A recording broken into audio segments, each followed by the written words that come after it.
Aujourd'hui, dans mon podcast, je reçois Raphaël Aurillac. C'est le CEO de La Rampe. La Rampe, c'est très simple. C'est une entreprise qui rend ton entreprise irrésistible afin de trouver tes clients de rêve. Donc, il t'aide sur toute la partie liée à ton branding, que ce soit de la landing page en passant par ton site internet jusqu'au product design de ton produit. Raphaël, c'est très simple. C'est un des meilleurs gars que je connais dans la construction de landing page. Et il est tellement bon qu'il y a des gens qui lui envoient leur landing page afin qu'il les détruise en direct sur les réseaux sociaux. Et c'est d'ailleurs ce qu'on a fait aujourd'hui. L'objectif du coup de cet épisode, c'est de donner un maximum de valeur afin de t'aider à attirer des clients à toi et surtout à faire en sorte qu'une fois arrivé sur ta landing page, que ce soit sur les réseaux sociaux ou même sur ton site internet, ils convertissent. Je te souhaite un excellent visionnage et on se dit à très vite. Ciao.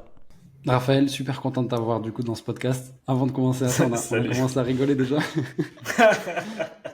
Je vous explique pourquoi il va être très drôle ce podcast, parce que je vais me mettre dans une position un peu délicate. Raphaël, il est connu pour une chose, c'est d'analyser les landing pages de ses clients et les défoncer en direct. Et ils sont contents pour ça parce que les retours C'est sont même pas mes pertinents. clients. C'est même pas mes Ah, c'est des clients. gens comme ça qui te les envoient? Ouais, c'est des gens qui me les envoient.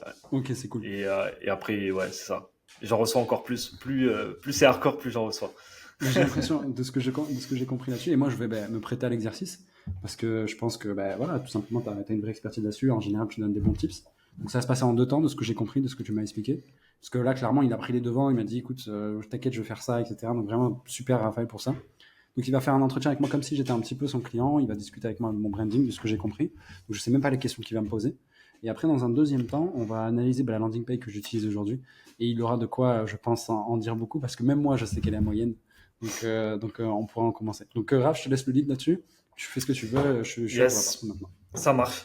Ben, moi, ce que je voulais faire, en fait, c'est de faire passer à travers mon process, tout simplement, qui est le process Ok. qu'on utilise avec nos clients sur notre offre principale qui comprend à la fois du branding et à la fois la landing page. Donc, je vais te montrer comment nous, est-ce qu'on arrive à cadrer un petit peu les besoins et comment est-ce que ça sert aux clients. Donc, Ok. comme ça donnera. En fait, l'idée, c'est pas l'idée, c'est que ce soit activable, c'est de donner de la valeur et de présenter un process que n'importe qui peut suivre lui-même en fait Ok. de son côté à la maison ou tout ça quoi.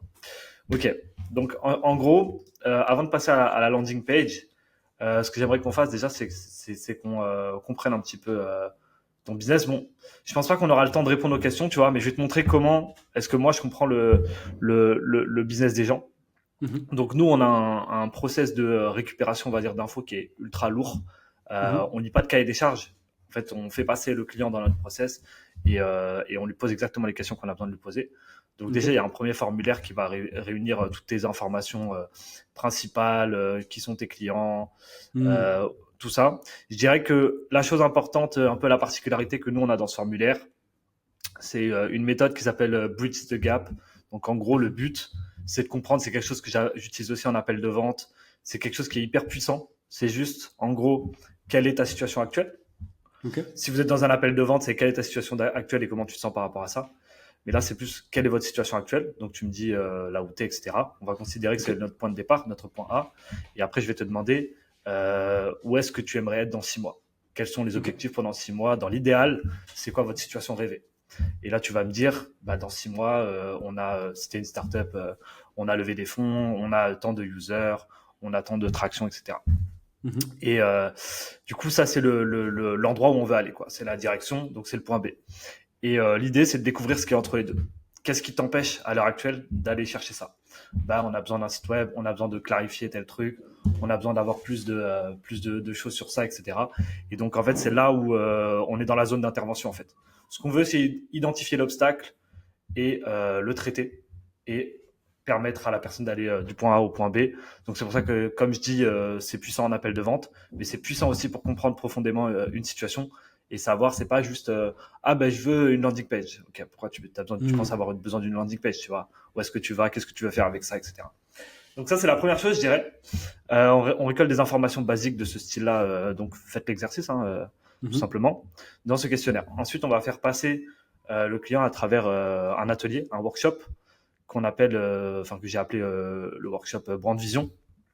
Donc en fait, c'est un workshop qui est qui est offert, qui est ultra bénéfique pour le client parce que ça va lui permettre de challenger déjà des idées préconçues qu'il a. Ça va lui permettre d'avoir de la clarté sur les bases de sa stratégie de marque Et en même temps, nous, c'est bénéfique parce que ça nous permet de récolter exactement les informations dont on a besoin pour ensuite procéder sans se tromper. En fait, le piège, c'est de se tromper, tu vois, c'est de partir dans la mauvaise direction et en fait de pas faire un truc qui correspond ni aux cibles, ni aux clients, ni à tout ça. Donc, je vais t'expliquer un petit peu comment ça se passe et je vais donner des tips tout du long, des trucs qui peuvent être appliqués. Donc, en gros, ça se passe en 3 étapes et c'est juste des questions.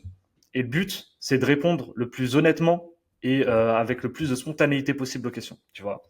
Donc, je vais pas pouvoir te faire passer à travers le process, mais je vais dire les questions que je pose. C'est regroupé en 3 groupes. Donc, le premier, c'est sur la catégorie de marché sur laquelle tu es. Mais en fait, moi, et on en avait discuté, je crois pas trop à la concurrence. Donc, en fait, ça, c'est juste par rapport à toi et ta vision, quoi. Le deuxième, c'est sur la startup. Et là, j'aime bien aller fouiller un petit peu dans la tête des fondateurs, comprendre un petit peu qui ils sont et ce qui les motive en fait déjà dans la vie, quoi. Parce qu'au final, c'est dans 90% des cas, les valeurs de la marque et l'identité de la marque sont alignées sur les valeurs et l'identité des fondateurs, qui sont eux-mêmes alignés sur les valeurs et l'identité de leurs clients, tu vois. Et genre, la plupart du temps, on retrouve cet alignement parfait fondateur, startup, marché client, tu vois. Et si t'as pas ça, si t'as pas ce qu'on appelle le founder market fit, tu vois, ou en fait dans les startups c'est hyper important parce que les mecs sacrifient 5, 6 ans, 10 ans de leur vie à construire un truc qui est pas rentable, à être, tu vois, à se faire maltraiter par des investisseurs, genre, tu vois, c'est pas drôle, tu vois, faut y croire quoi, faut avoir un fit avec le truc quoi. Donc ça c'est ce qu'on essaie un petit peu de découvrir. Et le dernier c'est sur les cibles. Les cibles c'est la partie qui va nous aider pour la landing page, ok. Donc je précise, c'est assez orienté startup parce que ça a été conçu pour les startups parce que c'est la majeure partie de nos clients, mais on le fait aussi avec d'autres clients, avec des boîtes digitales, des agences et tout. Et c'est toujours cool en vrai d'avoir de la clarté là-dessus. Même moi, à mon échelle avec mon agence, c'est pas forcément suffisamment de clarté. J'avais essayé une fois de passer à travers mon propre process et j'avais appris plein de trucs. Donc assez important. Je dirais la première chose, si vous voulez faire du branding, moi ce que je fais en tout début d'atelier, c'est élire un brand owner. Donc quelqu'un de l'équipe fondatrice ou de l'équipe tout court et lui dire tout ce qui se passe avec le branding, c'est ta responsabilité. Parce qu'en fait, le truc avec le branding, c'est que les gens, ils commandent des brandings, ils payent super cher pour avoir des brandings, des chartes graphiques, des machins, puis c'est foutu dans un coin sur un drive, c'est jamais utilisé. À chaque fois qu'il y a une couille ou chaque fois qu'il y a un problème, c'est toujours ah ben moi je savais pas ou ah ben machin ben ça c'est là. Et en fait il y a jamais personne qui prend la responsabilité. Donc en fait une marque c'est quelque chose qui s'entretient sur le long terme. Ça c'est la première chose à retenir. Si vous investissez dans une marque, vous devez, ok, on va avoir les livrables sur 2 mois, machin, mais après, c'est juste un investissement sur le long terme où c'est de la maintenance. C'est énormément de maintenance, une marque. Énormément de maintenance. Donc, pour avoir de la maintenance, selon moi, il faut avoir de l'accountability. Donc, il faut avoir quelqu'un qui s'en occupe à 100%, tu vois. D'accord. Et c'est pour ça qu'on va élire Taslim. Tu es le brand owner pour toi. J'ai pris le bâton. C'est ça. Avec moi, si jamais quelqu'un fait n'importe quoi avec les logos, si jamais quelqu'un range mal les trucs, si jamais il y a un truc qui sort, qui ne devrait pas sortir, c'est toi qui es chargé, c'est ta responsabilité, c'est toi qui es chargé de recadrer, c'est toi qui es chargé d'expliquer, etc. Et si jamais la marque part en couille, c'est que de ta faute. Okay. Et en général, on choisit la personne qui a le plus de sensibilité, souvent c'est le CMO ou quelqu'un, tu vois, qui est vraiment, qui se sent concerné par la marque. Donc ça, c'est la première chose. Ensuite, ce qu'on va regarder déjà, en fait, là j'ai tout une intro avec plein de croyances et d'affirmations sur le branding que avant je sortais, maintenant je le fais plus parce que ça prend trop de temps. Mais si tu veux, on peut les dire parce que ça permet, c'est de la valeur. Moi, je suis ultra chaud. Je prends un maximum de valeur de l'étape, vraiment pour le coup. Donc moi, pour expliquer un petit peu sur le branding, je suis sur un courant de pensée, on va dire un courant conceptuel qui est assez à contre-pied de tout ce qu'on entend. Donc c'est hérité de ce qu'on appelle le category design, qui est une méthodologie qui a permis par exemple à Airbnb, à Uber, à Apple de devenir les rois de leur catégorie. Donc c'est axé sur la catégorie et c'est l'idée de comment tu designs une catégorie de marché, tu vois. Comment tu arrives en tant que premier entrant et comment tu gardes 80% de part de marché sur 15 piges. Et en gros, c'est ce qu'a fait Uber. Ils ont créé leur catégorie de marché et ils ont gardé 80% des parts jusqu'à aujourd'hui. Et en fait, le reste du marché se partage le petit bout de part. Et en fait, c'est parce que tu designes ton marché en fonction de ce que tu veux pour toi, tout simplement. Donc, Ça passe par de la différenciation radicale. Et l'idée, c'est de toujours se différencier, jamais se comparer. Donc, c'est basé sur ça, moi, mes croyances. Donc, première croyance, une marque charismatique est une marque pour laquelle votre cible est convaincue qu'il n'existe aucune alternative. Ça, c'est hyper important. C'est genre, moi, tout ce que je fais avec mon agence, c'est je veux avoir que des gens en rendez-vous qui sont là en mode c'est la rampe pour rien, tu vois. Quand la personne va chez la rampe et me compare pas au freelance, me compare pas à l'agence, me compare pas à n'importe qui, parce que juste dans leur tête, c'est en mode je veux bosser avec la rampe, c'est que j'ai bien fait mon boulot. Et en général, d'ailleurs, quand je me fais comparer, on me choisit pas. Même si c'est no-brainer, même si je suis le moins cher, meilleur offre, machin, on me choisit pas. Je sais pas pourquoi il y a une couille dans le truc, tu vois.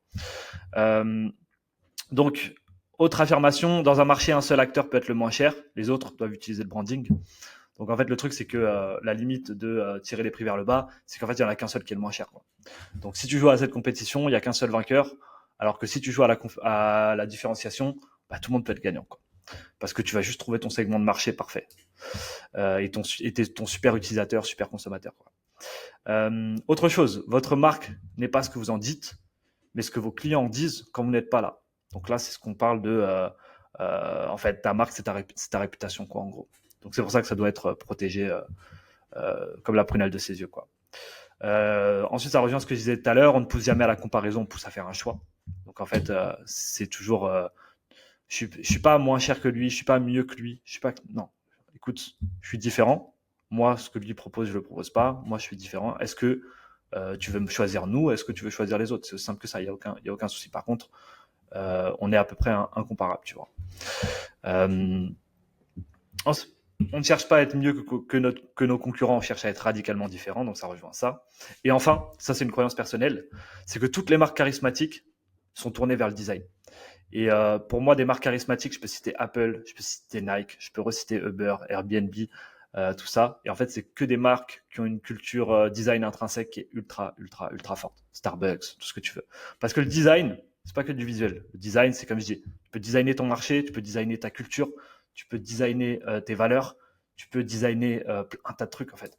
Design, c'est juste réfléchir à la façon la plus optimale de faire quelque chose, quoi. Ok, donc ça c'est un peu les affirmations. Et enfin, je vais dire les qualités, les 5 qualités d'un bon branding. Comme ça, on est clair là-dessus. Donc un bon branding, il est différenciant. Ça veut dire que tu as une position claire sur qui tu es, etc. Et ça, c'est pour moi ta catégorie et ton positionnement. Un bon branding, il est mémorable. Là, moi, j'évoque souvent le concept de familiarité. C'est souvent les gens ils veulent faire un truc ultra différent. Je veux un logo qu'on n'a jamais vu nulle part. En fait, les gens vont faire confiance à des trucs qu'ils ont déjà vus, comme par exemple la plupart des hits musicaux. Bah, en fait, ils reprennent des notes de hits qui ont déjà été des hits, tu vois. Et en fait, ça active des trucs dans notre cerveau qui font que on est susceptible. C'est aussi, je sais pas, t'es plus attiré par les filles qui ressemblent à ton ex, tu vois. Genre, c'est des trucs comme ça. Donc en fait, la familiarité pour moi, c'est hyper important dans le branding. Ça sert à rien de faire des trucs extravagants. Si tu regardes les marques de téléphone, enfin les marques de ceux qui vendent des forfaits de téléphone, tu vas aux quatre coins du monde, c'est différents leaders, mais ils ont tous le même logo. Tous le même logo. J'étais à l'île Maurice, là, je sais plus comment s'appelle le leader du marché à l'île Maurice, mais c'est le même logo que Vodafone. Tout pareil. Et ils ont, je sais pas, 70% de part de marché sur l'île, j'ai pas envie de dire n'importe quoi. S'il y a des Mauriciens, ils comprendront. Mais en fait, ça, c'est de la familiarité. Ça, c'est, en vrai, pour moi, ça peut être du bon branding, quoi. Si tu jongles avec ça et un positionnement différenciant, tu peux être pas mal. Ensuite, un bon branding, il est pertinent. Donc, pertinent, ça veut dire gros lien émotionnel avec la cible. Et enfin, il est extensible. Extensible, ça veut dire qu'il s'adapte à toutes les utilisations et surtout qu'il est vivant. Un branding, ça s'enrichit. Nous, au cours de notre prestation, on va enrichir le branding en fonction de découvertes, de trucs. Donc, c'est que des contextes, des applications. Et c'est comme je disais, c'est beaucoup de maintenance et c'est beaucoup de mouvance, quoi. C'est de l'évolution. C'est pas figé. Tous ceux qui ont un branding figé sont obligés à terme de rebrand. Voilà. Donc, je vais passer sur l'atelier rapidement. Je vais lire les questions, mais c'est des choses claires que vous devez connaître. Et posez-vous ces questions et répondez-y de manière spontanée. Et vraiment, genre, faut pas se prendre la tête. Plus tu réfléchis, plus tu vas être loin de la bonne réponse. Et c'est ça qui fonctionne parce que les gens, quand ils écrivent leur vision, ils essayent de décrire leur branding, leur stratégie de marque, et ben ils se cassent la tête de fou. Alors qu'en fait, c'est que du constat, c'est que des réponses spontanées en fait qu'il te faut.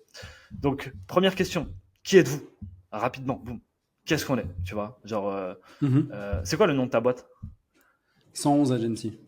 111 Agency, qui êtes-vous? Et genre là, tu réfléchis même pas. Comment ça Bah, non. nous, on se base sur un concept qui est simple, c'est que tous les jours, on doit apprendre une information ou 1 euro. Ou on doit faire 1 euro. C'est en Ok, gros l'état d'esprit qu'on doit avoir au sein de la boîte. On t'en voudra jamais d'essayer, on t'en voudra toujours de ne pas faire les choses. ok, Voilà, toujours. ok, Donc c'est ok. 111 agency, un jour, une information ou 1 euro. Ok. 111. Intéressant, intéressant. Et bon, je sais pas si encore une fois on aura le temps à ce que tu répondes à toutes les questions. Bien sûr, bien sûr. Les 2 questions suivantes, une fois que tu as clarifié qui vous êtes, l'idée c'est de savoir qu'est-ce que tu fais, donc qu'est-ce que vous faites. Donc concrètement, on aide à faire ça, Mhm, ou on a un produit qui permet de. mhm. Et la dernière chose, et ça c'est le truc vraiment le plus important, c'est pourquoi est-ce que c'est important ce que vous faites, genre dans le monde. Pourquoi est-ce que c'est important, tu vois. Moi, Et, je peux te et- répondre à ces 2 questions super rapidement. Pour être Vas-y, honnête. go. Ce qu'on fait, c'est qu'on te trouve tes 100 prochains clients grâce au call call pour moins de 250 euros par mois, par rendez-vous prix honoré qualifié. Ok. Mhm. Et pourquoi on fait ça? Parce que moi, j'ai un objectif à terme, il est très simple, c'est de faire revenir 100 000 Marocains éméreux, Marocains résidant à l'étranger Ok, au Maroc, et d'y vivre convenablement, ça c'est ta et de mission. faire en sorte qu'il y ait 100 000 Marocains au Maroc qui deviennent millionnaires en dirham, donc ça fait 100 000 euros de patrimoine pour 100 000 Marocains. 100 Ok, 000 qui rentrent, 100 000 qui restent, 100 000 qui deviennent riches, 100 000 qui aident les autres à devenir riches.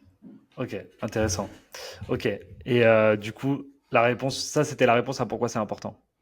Non? Pourquoi c'est important? Parce qu'aujourd'hui, en gros, le call call, je pense que c'est la chose la meilleure compétence que tu dois avoir pour lancer ta boîte, de manière générale. Pour lancer n'importe quel projet, il faut que tu saches faire du call call pour moi.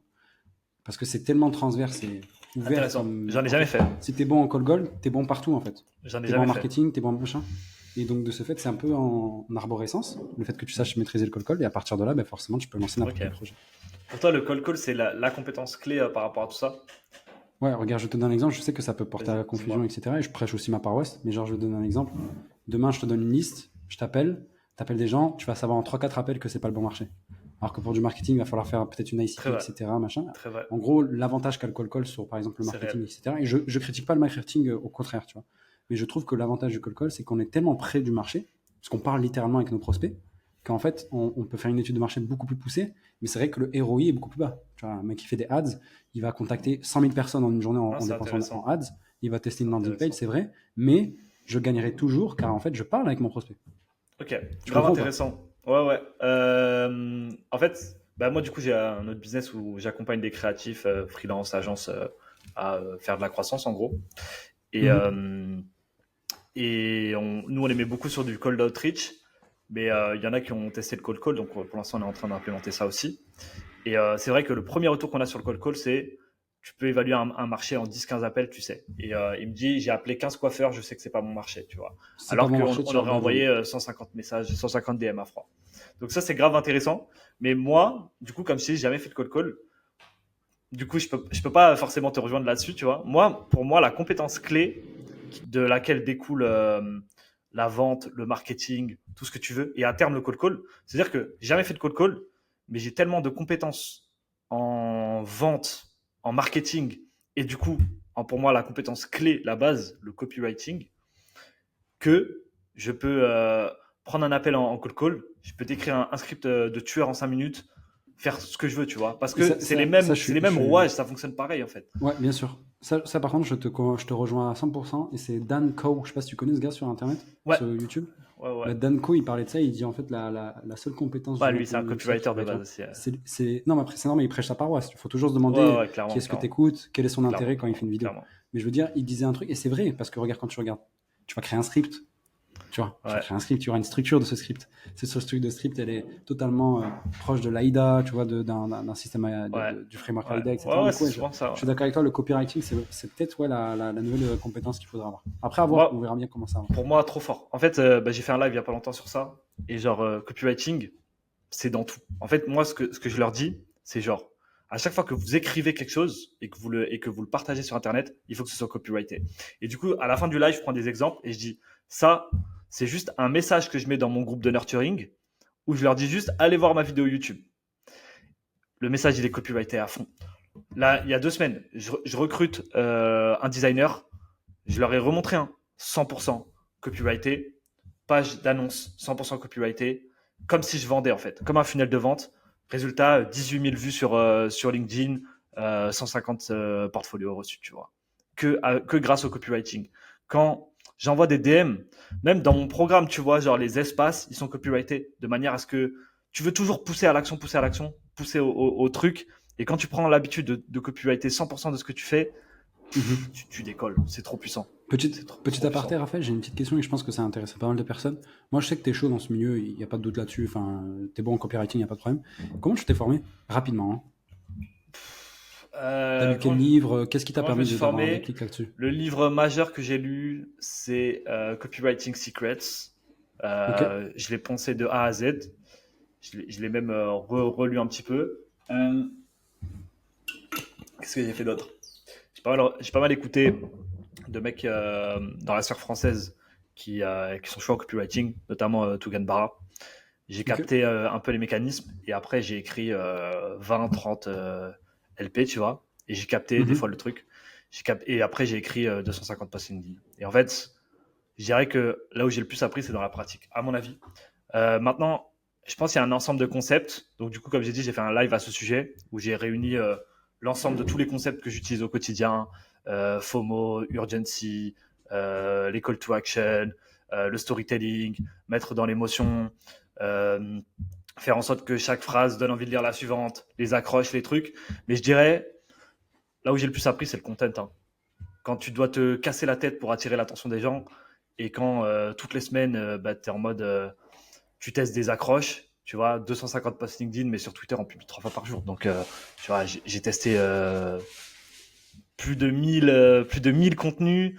J'ai fait des lead magnets à 25K impressions sur Twitter, 25K impressions sur LinkedIn. Et je pense que c'est comme ça que j'ai capté. Et après, en écrivant les LP de mes clients, j'ai compris directement. Et en lisant beaucoup, en regardant beaucoup de LP. Genre, tu regardes... tu sais, moi, des fois, je suis en mode... est-ce que là, je suis en train d'inventer, tu vois? Et puis, je vais sur les meilleurs sites américains et je vois les pratiques qu'ils font. Parce que du coup, ouais, aussi, les analyses de landing page, c'est quelque chose qui m'a pas mal aidé, tu vois. Le fait de prendre une landing page au hasard, j'en ai fait à peu près une quinzaine, prendre une landing page au hasard et pendant 15 minutes décrypter ce qui semble fonctionner, ce qui semble pas fonctionner et comment l'optimiser, ça m'a grave aidé. Donc, c'est un ensemble de plusieurs trucs. Training, information, et ouais, principalement de la pratique et est-ce que ça fonctionne ou pas, quoi. Tu vois, t'écris, est-ce que les gens ils cliquent, est-ce que les gens ils veulent, tu vois. L'autre fois, j'avais fait un post Twitter pour, du coup, pour faire rejoindre aux gens mon groupe de nurturing. Et pareil, 100% copyrighté. Et tu regardes, est-ce que les gens ils cliquent, est-ce que tu as donné suffisamment aux gens envie de juste cliquer sur un lien WhatsApp et rejoindre un groupe WhatsApp, tu vois. Et c'est juste ça la question. Est-ce que tu les as suffisamment intrigués, est-ce que tu as suffisamment vendu le truc, et voilà. Ok, je vois très très bien. Écoute, donc tu mettrais à la base d'une pyramide des compétences business le copywriting pour toi, sûr et certain. Dans le marketing Au-delà de la considération, il faut qu'on soit motivé, etc. Je parle vraiment de pure compétence. Pour moi, le mindset et les croyances, c'est le plus important. Pour moi. Oui, mais on enlève cette partie-là qui est un peu, je pense, même innée. J'ai envie de dire, elle est innée. Elle se travaille. En vrai, elle se travaille. Moi, je t'avoue que moi, j'ai embauché pas mal de mecs qui ont des incubateurs. Enfin, j'ai parlé beaucoup en podcast avec des mecs qui ont des startups et tout. Et le constat, c'est que c'est en eux déjà de base. Et en fait, tu travailles parce que c'est là. Tu vois. En fait, ton why, si t'en as pas, t'en as pas. Genre. Tu feras rien dans le business, tu vois. Mais tout ce qui est le caractère, tu le construis. Et ça, c'est un truc que j'ai capté, tu vois. Genre, moi, de base, j'étais pas bon dans tout ça. J'étais pas bon. Genre, à peu près 80% de qui je suis aujourd'hui, je l'ai genre construit de zéro. Et je me faisais la réflexion hier. En fait, tu peux devenir vraiment qui tu veux. Genre, à partir du moment où si tu veux t'insuffler des croyances, des traits de caractère, des trucs, et renverser complètement qui tu étais à la base, tu peux le faire, tu vois. Moi, en tout cas, c'est ce que j'ai fait. Donc, ouais, croyance en un. Le business, c'est que casser les croyances, c'est tout. Pour moi, c'est ça.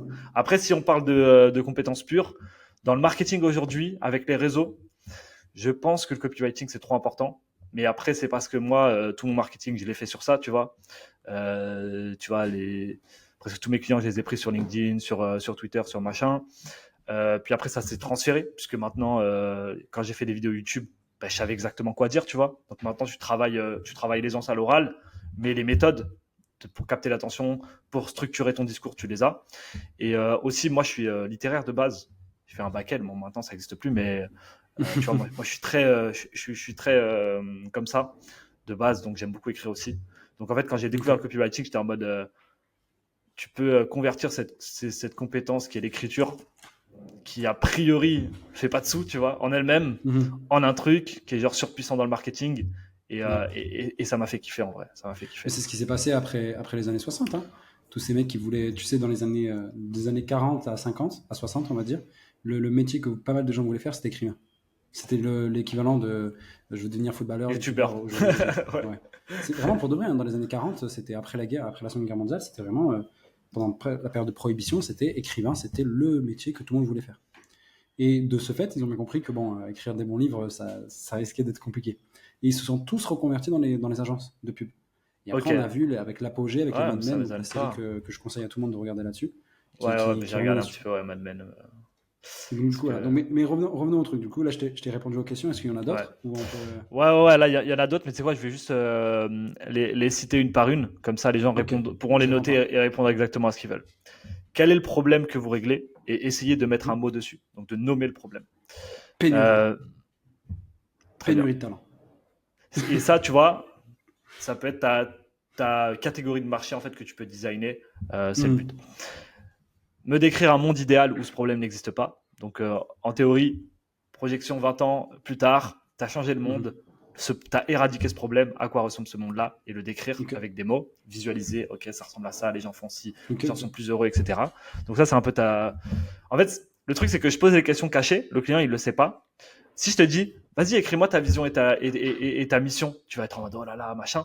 Et en fait, ça, c'est des questions détournées dont les réponses te permettent de retrouver ta mission et ta vision. Tu vois, quand je t'ai dit pourquoi c'est important tout à l'heure, ou qu'est-ce que vous faites, et que tu m'as dit 100 000 Marocains, machin, en fait, ça, c'est ta mission. Et après, si je te demande de décrire un monde où ce problème n'existe pas, tu vas me décrire ta vision, tout simplement. Et donc, en fait, ce sera ta vision, ta mission.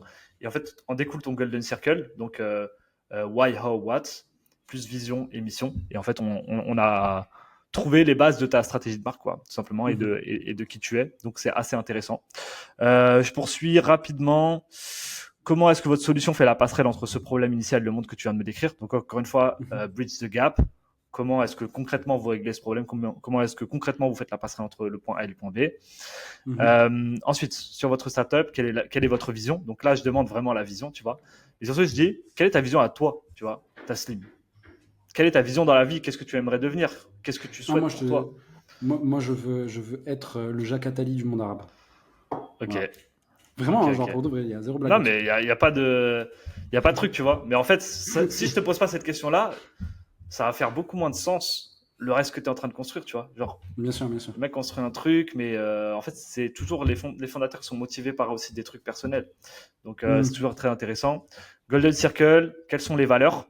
Petit tips pour trouver vos valeurs.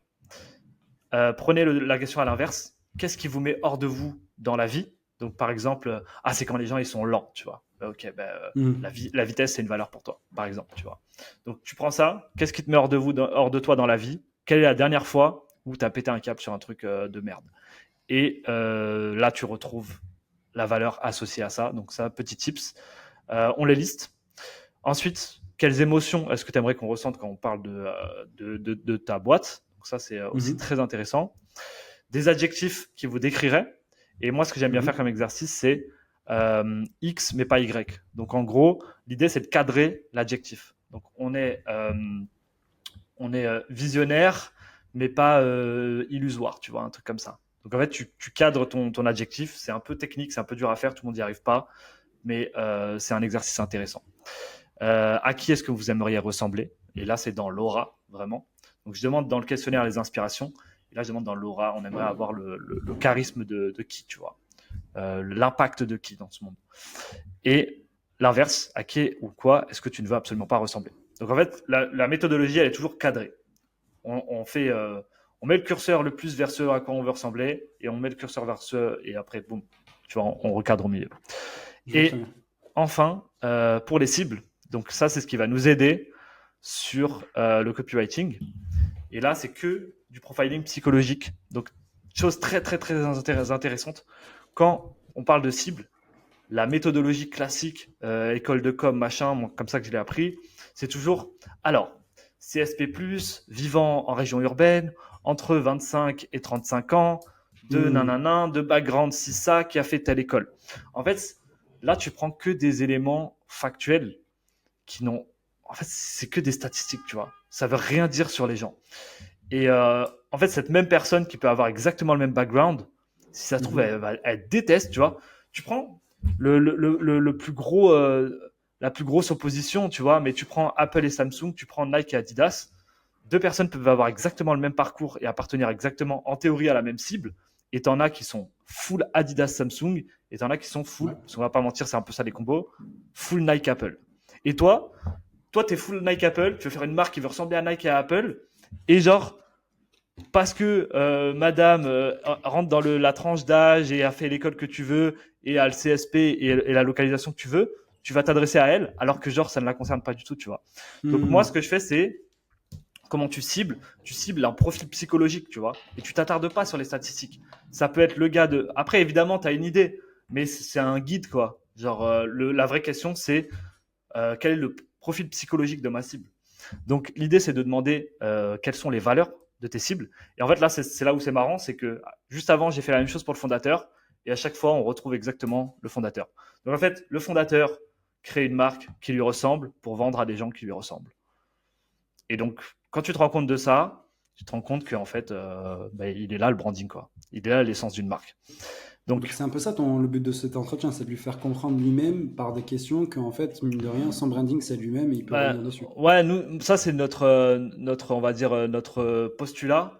Mais après, le but de l'entretien, c'est de comprendre quel profil il a, tu vois, qui il est. Et en fait, c'est encore plus drôle, puisque du coup, mes clients, en général, vu que c'est des gens que moi j'essaye d'attirer, parce que moi aussi je suis dans ce cas-là, en fait, c'est des gens qui me ressemblent aussi, avec qui on partage les mêmes valeurs, les mêmes trucs, etc. Donc en fait, tu as une boucle infinie entre les gens à qui eux ils vendent, moi, eux qui sont la boîte qu'ils sont en train de créer, et tu es en mode cercle vertueux où en fait, c'est juste un club, quoi. C'est un club social. Et c'est que ça, le Je vois, branding, je vois. c'est que du social, quoi. J'ai Euh, une petite question ouais.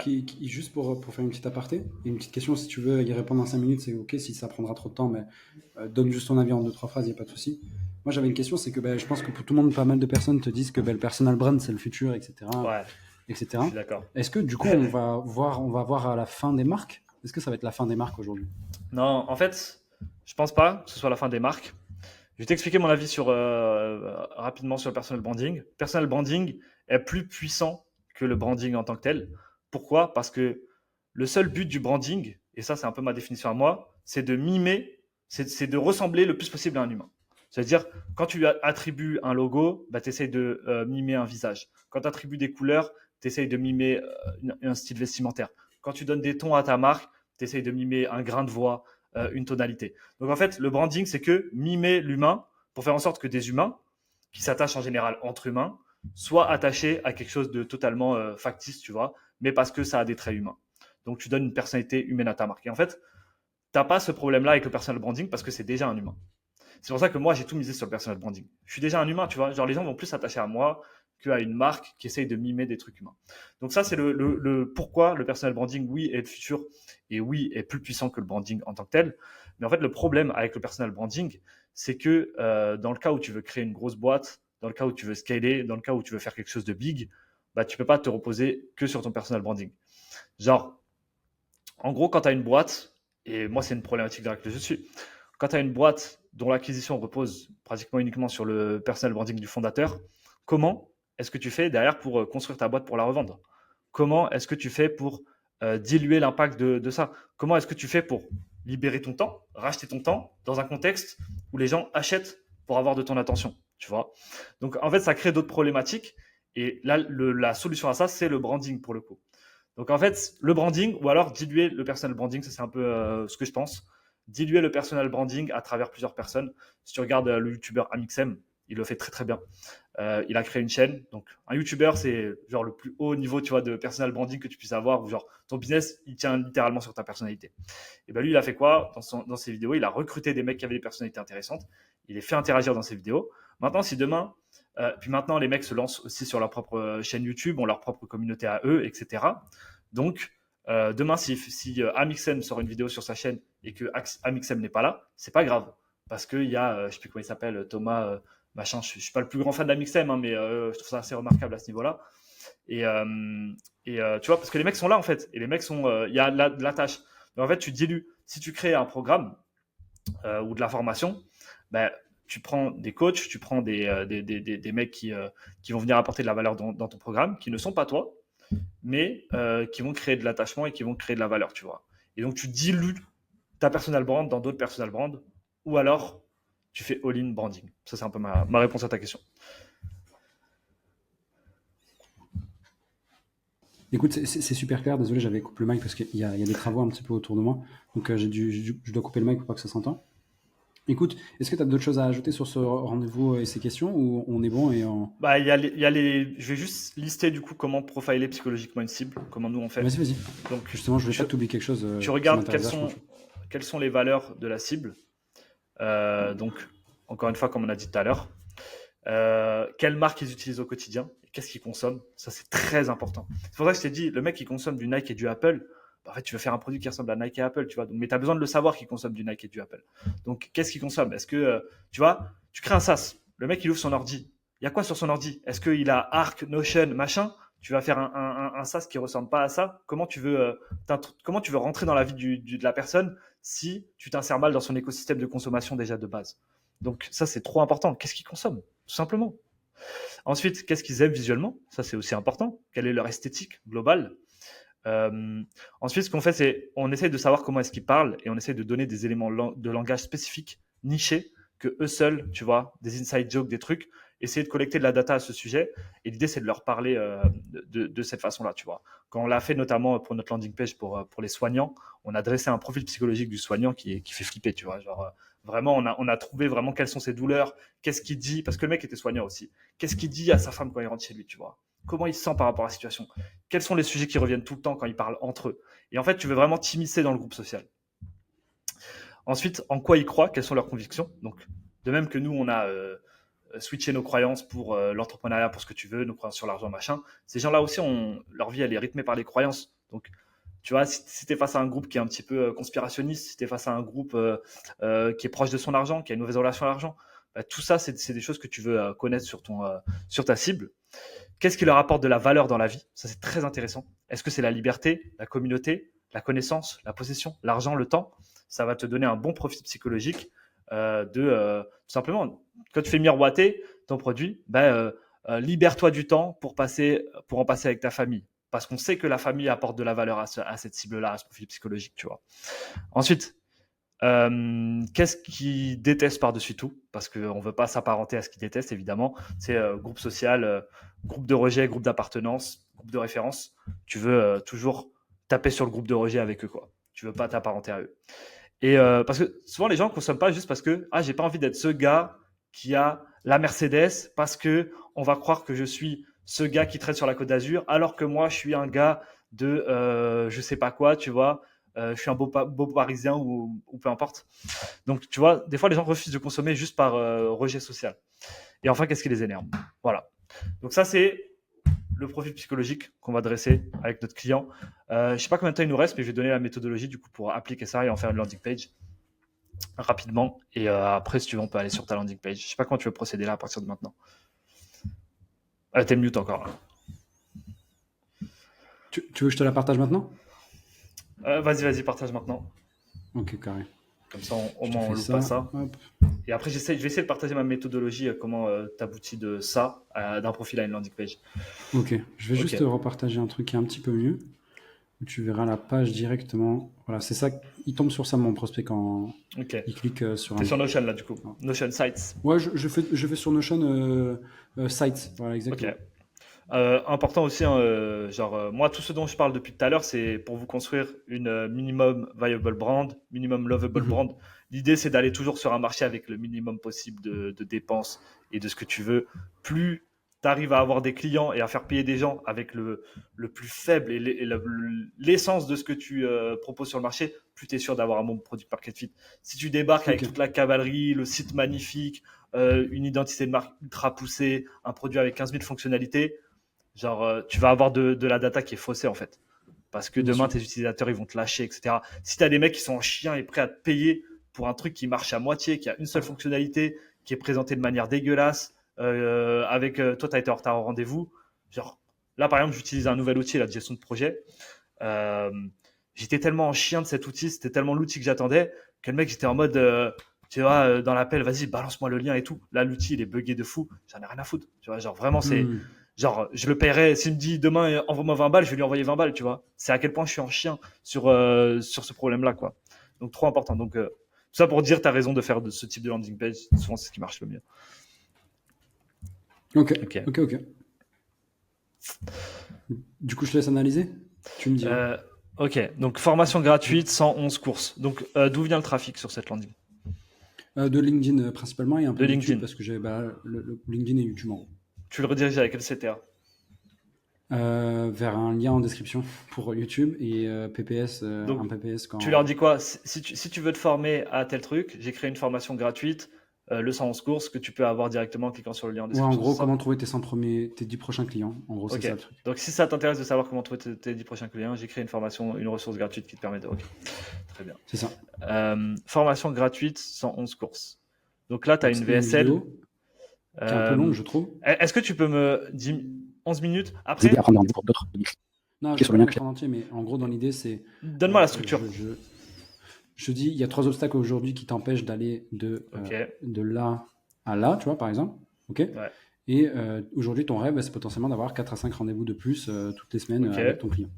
Aujourd'hui, pourquoi tu as envie de faire ça? Pourquoi tu veux 4 à 5 rendez-vous? Parce que tu veux bien gagner ta vie financièrement, ce qui est Ok. normal. Pourquoi Ok. tu veux gagner bien ta vie financièrement? C'est parce qu'en fait, tout simplement, aujourd'hui, tu es dans une logique de liberté. Tu veux être libre. Tu sais très bien que l'argent, ça va t'aider à faire ça. Mais Ok. pourquoi tu veux être libre? En gros, c'est la pyramide que tu vois là. En gros, je dis, mais pourquoi tu veux être libre? Parce que tu vas avoir ta revanche.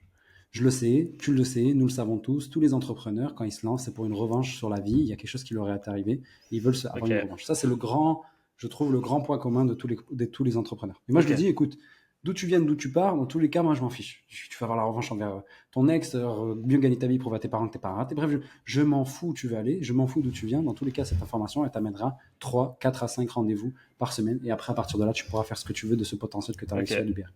Les 3 obstacles qui Intéressant. t'empêchent de faire ça, le premier, c'était quoi déjà, toi? Je prends en rappel. Le premier obstacle, c'était quoi? Juste laisse-moi j'avance hein, pour que je puisse voir. Le premier obstacle, c'est toi-même, tu es ton propre ennemi. En gros, c'est tout simplement le fait qu'aujourd'hui, tu galères parce que voilà, ton téléphone, il te prend ton temps. Et aussi, autour de toi, les gens, ils sont de moins en moins fiables. On va être honnête avec ça, avec toi. C'est très compliqué de trouver un bon associé, etc., quelqu'un qui est engagé, ce genre de choses. Le deuxième obstacle, c'est l'État qui est là pour prendre ton argent. Faire en gros, c'est pour te dire non seulement ton environnement, c'est un problème de base, donc les humains autour de toi, en plus de ça, il y a une entité au-dessus de toi qui te siphonne tout ton argent avec des taxes. Et le dernier, je dis, c'est les gens autour de toi qui disent qu'il y a à avoir la solution. Ça veut dire les entrepreneurs qui gardent bien l'information et la rendent de plus en plus floue alors que c'est très très simple. L'objectif de cette formation est très simple, c'est de te montrer en moins de 10 heures de contenu quelles sont les choses que tu dois faire pour trouver tes 4 à 5 rendez-vous par semaine dans ton truc. Et à partir de là, c'est l'introduction. Et je lui explique en gros le plan de la formation qui va être très simple. C'est phase 1. Après, je fais un petit point de légitimité où je lui dis voilà, je sors de ça, parce que je lui dis ok, maintenant je te parle, je suis peut-être comme eux. Peut-être que je vais rendre les choses super floues. Mais il faut que je te parle de moi. Du coup, je lui explique, j'ai fait 100 000 cold calls dans ma carrière, etc. Ok. Une fois que ça c'est fait, j'avance et je lui explique l'objectif, sauf qu'à la fin, je le redirige vers un rendez-vous pris où je lui dis écoute, soit tu n'es pas encore dans une limite où tu peux faire voilà les critères, je peux te le partager, tu sais, les critères ils sont juste ici. Par exemple, si tu passes 50 000 euros par mois, 40% de marge et 1 000 euros de panier moyen et que tu fais bien du B2B, je ne peux pas t'aider. Par contre, si tu fais du B2C, etc., tout ce que je vais te raconter dans cette image, dans cette vidéo, dans ces vidéos et cette formation est relevant, tu peux le faire, tu peux y arriver. Par contre, si tu remplis ça, ça veut dire que tu es déjà en position de trouver tes 100 prochains clients, donc tu as l'argent potentiellement de payer, viens, on travaille, on parle ensemble et on voit comment ça pourrait avancer. Ok. Et donc, en gros, ça renvoie, c'est vrai que c'est peut-être une mauvaise erreur, ça renvoie du coup à une prise de rendez-vous, mais aussi à la prise, comment t'expliquer, à la prise en charge de la personne et de son mail, etc. Ok, ouais. Moi, c'est un peu le seul défaut que je vois dans ton funnel, c'est que je trouve que tu captures le lead trop tard. Genre, soit Ok, tu mets un wall entre toi et cette page-là. Si tu ok, la copyright bien et que tu mets vraiment le CTA et que le mec il est en 100, putain, il faut que je vois cette vidéo. Si tu mets un wall avec. De toute façon, tu vois, quand tu donnes, tu prends aussi, tu vois. Donc, c'est cette vidéo-là, ok, tu y as accès gratuitement en échange d'un mail, tu vois. c'est gratuit, mais je te demande quand même quelque chose en échange. Donc, soit tu mets un truc où tu demandes récupération de mail, au moins un mail ou un numéro de téléphone. Comme ça, au moins, tu as identifié la personne. Et après, tu peux y aller. Et sinon, c'est sur la prise de rendez-vous derrière que tu peux le réidentifier avec le mail. D'accord, ok. Ou alors, sinon, sur un truc à la con, genre une newsletter ou quelque chose comme ça. Mais Ok. moi, je trouve que trop souvent, on cherche à capturer trop tard les mails. Et moi, Ok. j'utilise une solution, tu vois, là, je vois que tu es sur Calendly. Moi, j'utilise une solution qui s'appelle. Il y en a deux iClose. solutions qui font ça. Voilà, tu allais parler de iClose. Moi, j'utilise pas iClose, mais iClose a cette fonctionnalité. C'est une des raisons majeures pour laquelle il avait créé ça. Mais moi, j'utilise Lemcal. Et en fait, peu de gens le savent. Mais Lemcal, qui a été créé par Lemlist, sur son calendar de booking, a aussi cette fonctionnalité-là de capture de lead. Et en fait, quand tu as Lemcal plus Lemlist, tu peux rediriger. Donc, le lead doit entrer son mail pour débloquer les créneaux, pour voir les créneaux. À ce moment-là, le mail est capturé. Et si tu as Lemlist à côté en paid, tu peux le rediriger dans une campagne de récupération, un peu à la manière d'un e-commerce avec sur un panier abandonné. Et donc, tu peux envoyer une séquence derrière. Est-ce que, tu vois, qu'est-ce qui t'a poussé à réserver, enfin à essayer de réserver, qu'est-ce qui a fait que tu n'as pas trouvé, etc. Est-ce que ça t'intéresse toujours, machin. Bref, séquence classique. Et voilà, donc peu de gens le savent, mais l'Emcal, si vous avez déjà Lemlist, utilisez l'Emcal. Ça vous permet de. Là, par exemple, moi, si je veux prendre la belle avec toi, tu peux faire un filtre. Après, tu peux mettre un questionnaire. Mais le questionnaire, contrairement à iClose, où là, vraiment, ils vont éliminer les prospects directs, sur l'Emcal, le questionnaire, il aura booké le rendez-vous à la fin, quoi. Après, tu peux l'annuler, mais manuellement, le rendez-vous. Donc voilà. D'accord. Donc ça, c'était assez intéressant. Enfin, c'est mon avis, mais sinon, je trouve que c'est nickel. Et en fait, justement, vu que c'est très très bien, ce que j'ai envie de faire là, c'est breakdown un petit peu toutes les méthodes que tu as utilisées dans ta VSL pour me pousser à réaliser cette action, si ça te va. J'ai listé un certain nombre de mécanismes. Donc déjà, la première chose que je remarque, c'est que tu vends les bénéfices et le rêve. C'est-à-dire que tu ne me vends pas les 4 appels par semaine et être devant le prospect en appel, stressé, à dépenser 45 minutes, à essayer de convaincre un gars d'acheter chez moi. Non, ce que tu me vends, c'est ma liberté, ma revanche, mon truc. Donc là, en fait, tu fais appel à des trucs qui sont plus profonds en moi, plus émotionnels, plus ancrés et qui vont plus susciter mon envie de passer à l'action. Donc ça, c'est la première chose. Vendez les bénéfices plutôt que les features. Deuxième chose, tu listes 3 obstacles. Donc en fait, si tu veux, les 3 obstacles, c'est un peu les croyances ou les trucs. Mais le 3, c'est un chiffre clé. 3 obstacles, c'est toujours une méthode. Ben, moi, je sais exactement pourquoi toi, tu n'es pas dans la situation dont tu rêverais. La seule chose qui te sépare de cette situation-là, c'est ces 3 obstacles. Et je les ai parfaitement identifiés et nommés et je vais te les expliquer tout de suite. Tu vois. Donc ça, c'est hyper puissant aussi. Ensuite, tu rejettes la faute sur les autres. Si jamais tu n'es pas dans la situation rêvée, c'est pas parce que tu es une grosse merde. C'est parce que le gouvernement a fait ci, les autres te tirent vers le bas, ça. Mais toi, t'es un putain de génie. Faut juste qu'on te sorte de cette situation-là. Et la seule raison pour laquelle tu y es, c'est parce que t'as pas le bon entourage. Donc, on va se débarrasser de ça et on va faire de toi la personne que tu es censé devenir, tu vois. Donc, très intéressant. Jamais culpabiliser la personne qui nous écoute. Et là, c'est la même chose, copywriting, VSL, ce que tu veux. Jamais culpabiliser. C'est toujours la faute de quelqu'un d'autre. Plus facile. Tu tapes sur, je sais pas, tu vois. Tu tapes sur le patriarcat, tu tapes sur le gouvernement, tu tapes sur ci, ça. C'est beaucoup plus simple. Les gens préfèrent croire que c'est la faute des autres plutôt que la leur. Donc, très intéressant. Et ensuite, tu peux quand même le faire. Mais un truc que j'aimais bien dire, c'est que oui, certes, il y a tout ça, mais il faut savoir que malgré ce que tu peux penser, tu as le contrôle sur ça. Donc ça le culpabilise pas et ça lui dit tu as le contrôle. En fait, tu es même à ça de renverser ta vie. La seule chose que tu as besoin de faire, à passer. C'est ça, exactement. La seule chose que tu as besoin de faire, c'est ça. Et moi, je vais te prendre par la main et je vais te guider exactement. Et ça te fera pas mal et ce sera sans effort. Parce que moi, je suis déjà passé par là. Du coup, c'est hyper intéressant. Tu précises que la formation dure moins de 10 heures. En fait, il y a plusieurs choses que les gens ont peur de perdre. C'est du temps, de l'argent, de l'énergie et du statut. Donc, statut, ça serait par exemple se faire arnaquer et les autres l'apprennent. Et en mode, ah, t'es une grosse merde, tu t'es fait arnaquer. Du temps, ça serait, j'ai passé 15 heures sur cette formation, ça m'a rien apporté. De l'énergie, c'est, je me suis donné pour ça et j'ai pas eu de résultat. Et de l'argent, c'est évident, j'ai dépensé de l'argent et j'ai pas eu en retour la valeur que j'aurais espéré. Donc en fait là, tu leur expliques qu'ils vont pas perdre de temps puisque ça dure moins de 10 heures. Et quand on fait tout à l'heure, on dit c'est très simple pour te sortir de cette situation, pour surmonter ces 3 ans, ça, il n'y a qu'une seule chose à faire, c'est plus là pareil. En fait, on leur évite de leur dire qu'ils vont dépenser de l'énergie tout simplement pour ça. Ensuite, tu leur parles de leur résultat rêvé, c'est-à-dire avoir ces 4 à 5 rendez-vous, et c'est un résultat qui est chiffré, Tu peux y associer des KPI, etc. Donc, très important aussi pour vendre, pour avoir une bonne offre, être clair sur le résultat qu'on veut apporter. Ensuite, tu amènes de la proof et tu la prouves.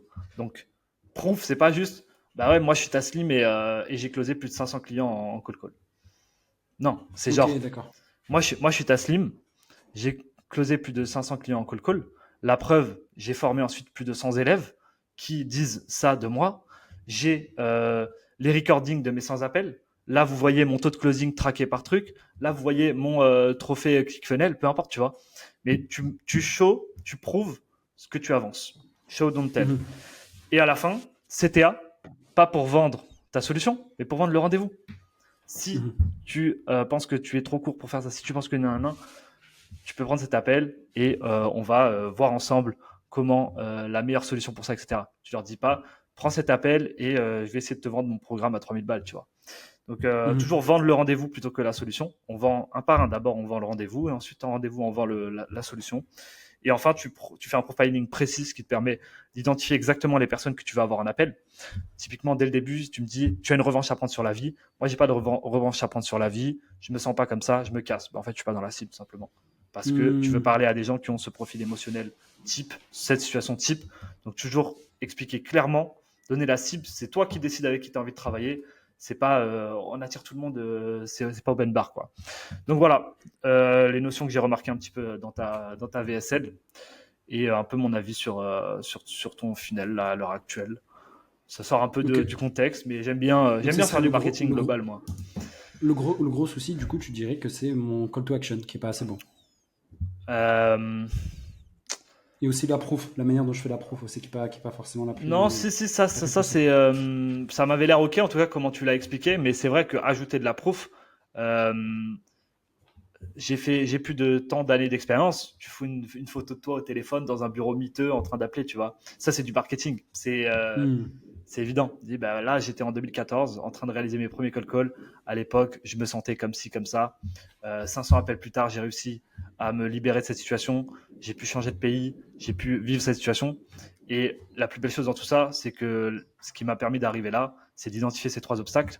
Maintenant que je les ai identifiés, je vais pouvoir t'aider toi à les surmonter aussi de manière hyper simple, sans avoir à passer par toute la galère et toute la souffrance par laquelle moi je suis passé.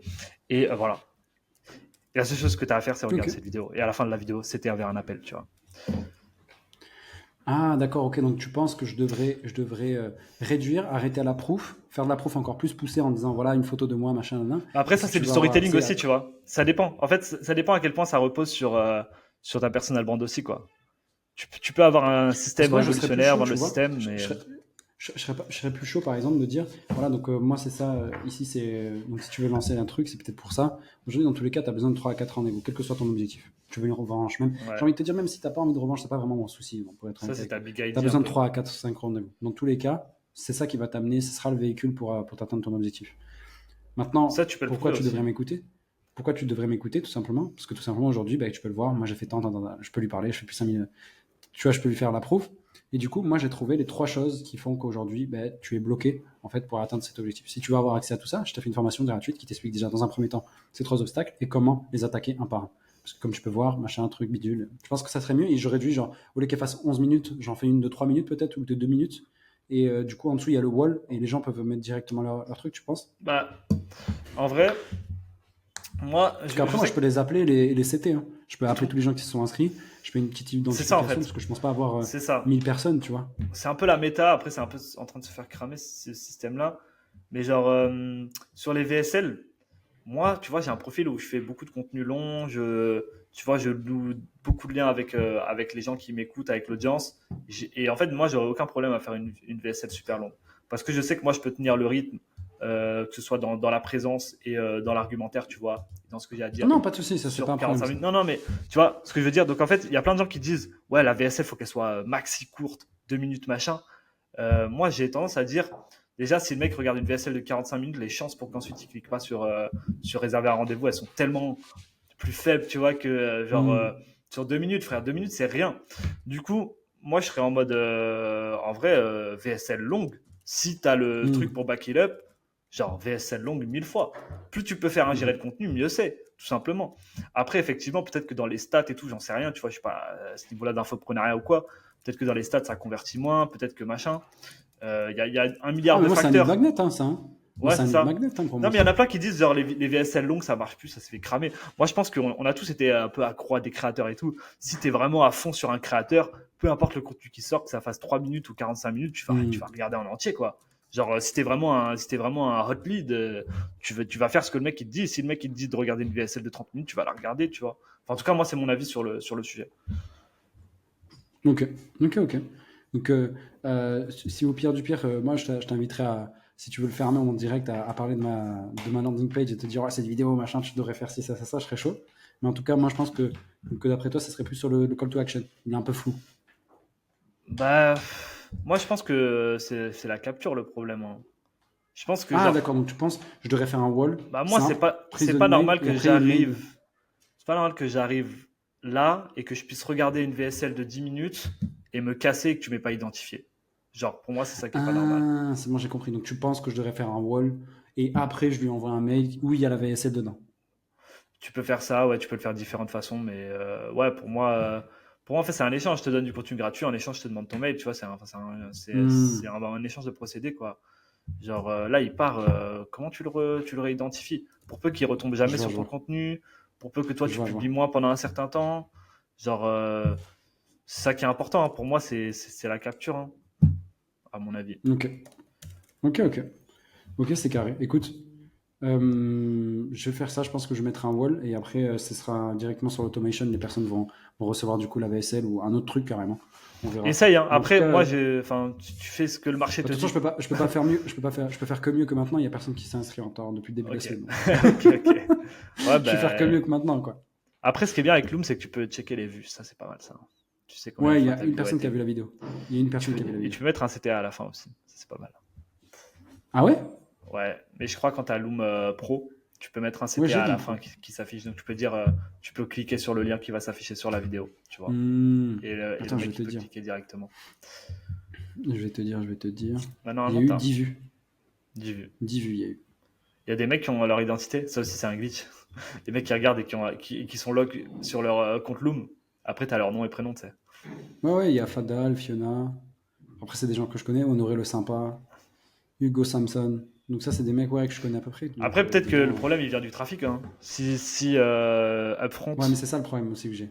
Je pense que c'est ça aussi le ton, problème, que j'ai ton un gros post souci LinkedIn, il est là-dessus. pas bien copyrighté, ou que la VSL donne pas assez C'est pour ça envie, que je tu fais vois, des c'est un looms. C'est truc. pour ça que je fais des looms. C'est pour ça que je fais des looms et tout ça. C'est vrai que c'est compliqué pour moi. Mais en tout cas, je vais lire le livre que tu m'as conseillé de Copywriting Secrets et Ouais, je taperai là-dessus.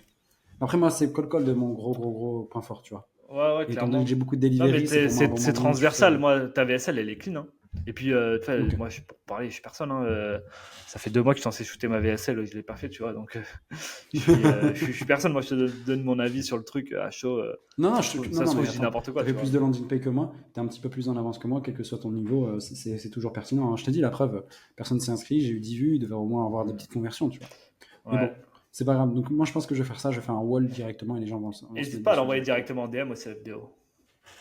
Ouais, c'est ce que je fais, c'est ce que je fais aussi. Ouais, c'est ça, hein. Ça, c'est le mieux à faire, hein, d'envoyer en DM. Ok. Bah, écoute, Raph, est-ce que tu as d'autres trucs à rajouter ou pas? Bah, non, en vrai, j'aurais aimé présenter la méthode rapide pour la landing page. Je sais pas si je peux le faire en quelques minutes là, Ok, vas-y, ou vas-y. si on s'arrête là. Donc ouais, si on reprend à où on en était tout à l'heure, on avait fait notre profil de cible en se posant les questions sur la Mhm, cible. L'idée de ce qu'il faut faire après, grossièrement nous, comment en tout cas on fonctionne chez moi. Euh, c'est déjà on va définir 3 objectifs par rapport à la landing page. Un, c'est l'objectif de la landing page, un objectif clair. Ça peut mhm, être vendre, ça peut être prendre un rendez-vous, ça peut être télécharger un truc, ça peut être laisser son adresse mail. Ensuite, on veut définir la cible précise, donc à qui mhm. est-ce qu'on a envie de faire cette action. Et après, on définit le CTA. Donc, on écrit le CTA. C'est important de faire des itérations sur le CTA. Audit gratuit 15 minutes. Euh, euh, je sais pas, réserver une démo. Enfin, il y a 1 milliard de CTA. C'est important de se concentrer sur le CTA et après d'essayer de se fixer sur un CTA unique. Donc, ça, c'est comme Ok, ça que moi, ça démarre. Ensuite, ce que je vais faire, c'est que je vais rédiger ma structure. Donc, ma structure, c'est en gros les sections sur la page. Donc, la première section ok, s'appelle toujours la héros. Donc, tu as le header avec la navigation. Ensuite, tu as la hero. Moi, ma structure type, ça serait. Mais on l'adapte. En fait, il faut l'adapter à chaque situation. Ça serait hero. Ensuite, bénéfice. Donc, 3 bénéfices, ce que j'obtiens après avoir utilisé le produit. Proof, offre, features. Donc, features, c'est les fonctionnalités du produit quand je l'utilise. Comment ça marche? Je mets toujours une section comment ça marche. L'intérêt de cette section, c'est de pousser à l'action rapidement et d'expliquer ce qui se passe, tu vois. Donc, c'est étape 1, tu laisses le mail. Étape 2, tu reçois un lien. Étape 3, tu peux déjà commencer à profiter de tel ou tel bénéfice, tu vois.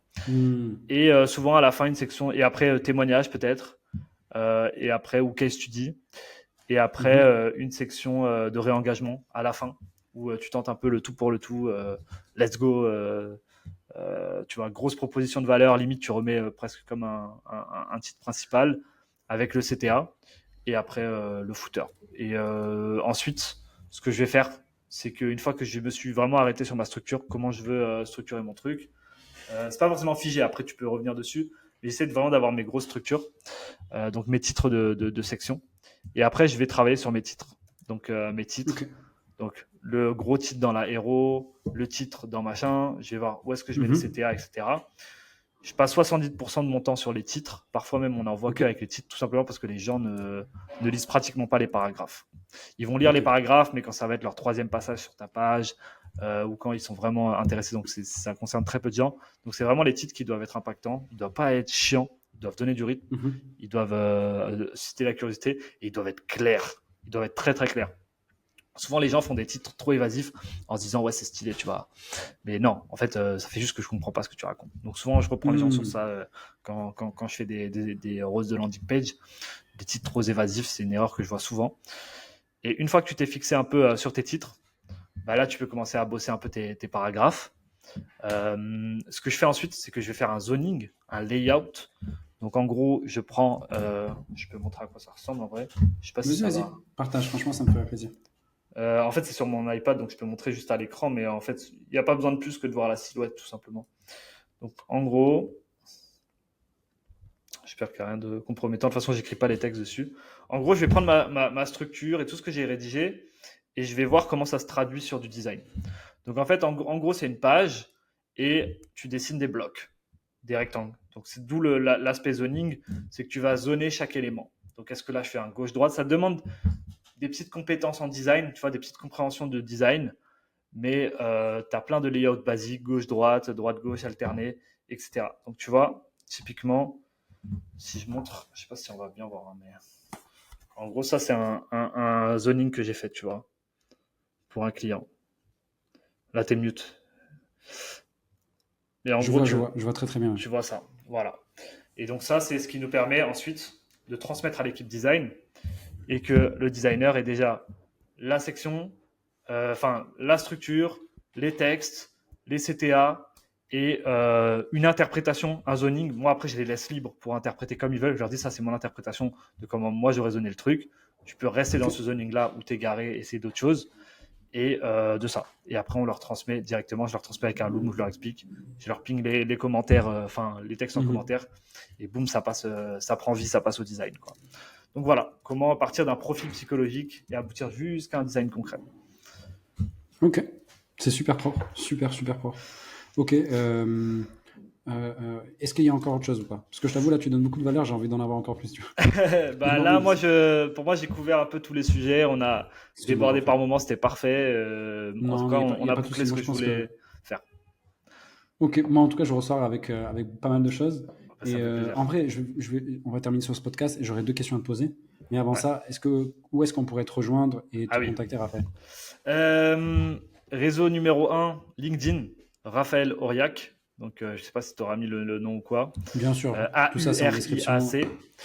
Donc, LinkedIn, en 2, Twitter, X. Assez actif dessus aussi. Je donne des trucs plus concrets, peut-être plus de valeur sur Twitter et peut-être plus de personal brand et de promo sur LinkedIn, ce qui est logique. YouTube, où j'ai des formats longs, des coachings, des trucs comme ça. Quelques vidéos un petit peu raw, fast cam où je vais aborder un sujet. Et je dis en exclu, je compte faire des vlogs un petit peu qui qu'on comprenne un peu le cœur de mon business et où je parle un peu plus de stratégie parce que j'en ai marre de LinkedIn et Twitter pour être honnête. Ok, carré. Et voilà, donc YouTube à suivre du coin de l'œil parce que je risque de all-in sur YouTube dans très peu de temps. Je pense que c'est the réseau pour de multiples raisons. Si tu veux, je peux les aborder là rapidement. Mais en gros, vas-y, je t'écoute. je pense que publier sur LinkedIn et Twitter, en fait, c'est un feed où 48 heures plus tard, tout ce que tu as fait n'existe plus, tu vois. Et en gros, pour moi, publier sur Twitter et LinkedIn, c'est de la maintenance. Donc en fait, tu es constamment en maintenance. Et le problème des actions de maintenance, c'est que ça a zéro leverage et que c'est problématique, quoi. Donc moi, j'ai pas envie d'avoir peu de levier dans mon business et j'ai pas envie de faire des actions de maintenance. Alors que quand tu publies sur YouTube, c'est vraiment des assets. Parce que le mec qui te découvre avec ta dernière vidéo, il peut très simplement remonter à ta vidéo 2 ans auparavant et consommer l'intégralité de ta bibliothèque de contenu. Donc là, tu stacks du contenu, tu crées une bibliothèque et tu compendes sur la valeur. Alors que sur les autres réseaux, c'est que de la maintenance permanente. Donc c'est pour ça que j'ai envie de réduire le rythme maintenant que je suis un peu en place, tu vois, sur LinkedIn et Twitter pour double down sur YouTube. Donc je risque de faire un gros move sur YouTube bientôt, on va voir. Donc voilà, LinkedIn, Twitter, YouTube. Et si jamais vous voulez voir ce qu'on fait avec mon agence, on a créé des offres packagées du coup pour aider les startups et les boîtes digitales à avoir un branding, une landing page, voir les deux en même temps, de manière canon, sans cahier des charges, démarrer en moins de 5 minutes. Vous verrez le process, il est canon. Vous pouvez acheter directement sur le site. Ça s'appelle La Rampe, donc www.larampe.io. Et dernière autopromo, j'ai aussi un programme où j'accompagne des créatifs, donc soit des freelances ou des fondateurs d'agences, à passer, en général, c'est le gap des 5K à 10K par mois. Donc voilà, si ça vous intéresse d'en savoir plus là-dessus, vous pouvez regarder mon YouTube et il y aura des appels à l'action à la fin des vidéos. Vous pourrez prendre un rendez-vous ou faire ce à quoi j'appelle, quoi. Voilà. Ok, super, cool. Bah, écoutez, tout ça c'est en description, donc n'hésitez pas surtout pas à aller voir. J'ai 2 questions du coup à te poser. Raphaël, je pense que tu es un des entrepreneurs les plus chauds que j'ai actuellement dans mon répertoire. Ça me fait extrêmement plaisir. Après, Déjà, premièrement, est-ce que tu as passé un bon moment? Ouais, carrément. Ok, Bon, super. pour moi, je serais pas chaud tant que je n'aurais pas, tu vois. Pour moi, en vrai, ce qui fait que tu es chaud ou pas, c'est est-ce que tu fais un max de bif ou quoi. Et pour Ouais, l'instant, bien je sûr, ne bien fais sûr, pas, bien sûr. Mais je pas pense max que de tu bif, quoi. es quelqu'un qui touche du doigt une des choses, qui touche du doigt pas mal de choses vraies. Et ça me fait extrêmement Ok, plaisir bah de ça, discuter avec toi ça sur c'est ce ce qui sujet. peut me faire le plus plaisir. C'est de savoir que je répands des choses vraies, tu vois, même si parfois j'arrive pas à les appliquer à moi-même. Parfois, moi, je fais mon chemin, tu vois. J'ai lancé il y a pas longtemps, je suis encore jeune dans ce milieu-là. Mais tant que je peux répandre des choses vraies, même s'il y a des gens qui peuvent avoir plus de résultats que moi avec des choses que je dis, honnêtement, c'est ce qui peut me faire le plus plaisir, clairement. Bah écoute, content que ça te fasse plaisir ce que je te dis. Le truc que je voulais te poser une question, donc tu as passé un bon moment, donc ça me fait extrêmement plaisir. Ouais, La première c'est question, cool. elle est très simple, c'est à ton niveau, je pense que tu as lu pas mal de livres, tu m'en as déjà parlé un petit peu. Quand j'étais aux États-Unis, on me racontait, je raconte toujours cette histoire, c'est que je posais pas mal de questions aux personnes qui m'entouraient pour essayer de comprendre un peu comment ils faisaient de l'argent. Et à un moment, on m'a dit, mais tu poses pas la bonne question, arrête de poser comment, demande-toi qui est-ce qu'on a écouté. Hmm. Et la question que moi j'ai envie de te poser aujourd'hui, c'est qui est-ce que tu as écouté? Alors ça peut être des livres, ça peut être des personnes historiques, ça peut être des personnes qui t'ont inspiré, des mentors à un moment dans ta carrière, ça peut être tout et n'importe quoi. Du coup, Raphaël, qui est-ce qui t'a écouté? Alors, Qui est-ce que tu as écouté, pardon? j'ai bouffé du contenu à ne plus en pouvoir, honnêtement. C'est pour ça que je suis là. Sur le côté créatif business, mes majeures inspirations, c'est Chris Do et Rich Webster, donc Ok. américain. Sur la partie vraiment business en ligne et tout, je me la suis buté à Tugan Barra. Mathis Clouet, je suis obligé de le shout-out parce que ces vidéos elles sont trop puissantes. Et du coup, pour rebondir sur Mathis Clouet, sur ce type d'écosystème un petit peu, Serge Gattari aux US qui est juste trop fort. Serge Gattari, trop puissant, et Serge Gattari, c'est l'école Hormozy. Et en fait, je vais finir avec une pensée du CEO de Airbnb, Brian Chesky, qui dit la plupart des gens, ils ont tendance à combiner le contenu, c'est-à-dire j'ai besoin d'une réponse sur, par exemple, le recrutement. Bah, je vais prendre Jeff Bezos, son avis sur le recrutement, Steve Jobs, son avis sur le recrutement, etc. Et je vais tout combiner et je vais me faire mon propre avis. Et en fait, lui, ce qu'il dit, c'est aller directement à la source. Tu as besoin de réponses sur le recrutement, trouve le meilleur recruteur de football au monde, va voir le recruteur numéro 1 de Lisbonne ou de je sais pas qui est en poste depuis 20 ans et pose-lui la question, c'est quoi le recrutement pour toi? Donc aller directement à la source. Et c'est un truc que j'essaye de faire de plus en plus. Aller directement à la source plutôt que juste synthétiser. Voilà. Ok. Et en matière de copywriting, etc., qui est-ce que tu écoutes? Bah, je t'ai dit, en vrai, c'est plus des infos à droite à gauche sur la vente, je pense que je me suis créé un peu ma propre école, tu vois, en observant, en regardant. Mais c'est vrai que j'ai pas de mentor particulier là-dessus. Parce que même Tougan Barra, il en parle pas tant que ça finalement. Il le faisait à l'époque dans ses formations, tu vois. Mais je pense que c'est vraiment genre en observant et en récupérant des bouts à droite à gauche, j'ai un peu reconstitué le puzzle tout seul, je dirais. Et après, je Hmm. transmets mon puzzle. Et c'est là où, encore une fois, j'espère être dans le vrai. Mais a priori, c'est le cas, puisque quand je compare avec ce que font les meilleurs un peu partout aux États-Unis et tout, en tout cas dans la sphère startup, hein, moi, j'écris pas de page de vente ou quoi, tu vois, c'est pas mon métier. Mais pour ce qui est vendre un produit tech ou vendre un SaaS ou une application, là, pour le coup, quand je regarde ce que font les grands, ça ressemble énormément à ce que je fais. Donc, c'est un peu Hmm. ma façon de savoir que je fais du bon taf, quoi. Ok, ok. Je vois très très bien. Mais écoute, dernière question que je te pose. Comme tu as passé un bon moment, je voulais juste te demander tout simplement, euh, qui est-ce que tu connais dans ton entourage qui Oh, pourrait être selon toi intéressant que j'invite putain. ici dans ce podcast? Désolé. Ouais, en fait, j'aurais bien aimé pouvoir réfléchir à ça avant, parce que là, d'un coup, j'ai pas de Hmm. réponse. Trop dur, intéressant. J'aurais bien aimé. Est-ce que, ouais, bah, du coup, ouais, ça nique un peu Si je te l'envoie en privé, ça tue un peu le show, quoi. T'aurais aimé avoir une réponse directement. Mais là, comme ça, c'est dur pour moi, je te mens pas. C'est dur pour moi de Il répondre n'y à a pas cette de souci. question-là. Si t'as personne, c'est pas grave, hein. Non, non, Tu non. m'enverras en privé, Je il n'y a pense aucun que j'ai souci. quelqu'un, mais il faut vraiment que je réfléchisse à cette question, tout simplement. Tout Ok. simplement. Bah Pour écoute, apporter un maximum de écoute, valeur. c'est pas très très grave. Écoute, moi, on en parlera en privé, au pire de ça, tu prépareras ça. Ça fera une petite surprise comme ça. Ouais, de fou furieux. Et en fait, prochain épisode, Elon Musk dans ce podcast. Bonjour Ouais, Elon, je te comment tu jure. vas? Je Je te remercie jure. Raphaël pour l'invitation, vraiment super. J'ai dit quoi? Il connaît Ah Elon ouais, Musk? moi je t'intro à Elon Musk, y a pas de souci, frérot. Quand Ok. tu veux. Mais, écoute, Raph, moi, pour moi, ça a été un plaisir. Franchement, pour le coup, vraiment, super, super podcast. C'est un des meilleurs que j'ai fait depuis le début. Ah, Je sais pas, génial. les gars Let's avant moi, go. avant toi, ils vont te dire, ouais, c'est pas bien, comment ça, machin. Bref, c'est pas grave, franchement, moi, j'assume, y a pas de souci. En plus, il Et y en a que je franchement, connais. pour être honnête, On avait vu. hein? Il y en a que je connais, on Ouais, ouais, avait bien vu. sûr, bien sûr. Bien sûr. Faut pas le dire, pas le dire. Ouais. Et donc, du coup, je te remercie pour ça, vraiment pour le coup. Je vais te laisser du coup. Ça a été un plaisir d'échanger avec toi. Et on se dit à la prochaine, Raphaël. Un grand plaisir. Magnifique. À la prochaine. Ciao. Ciao.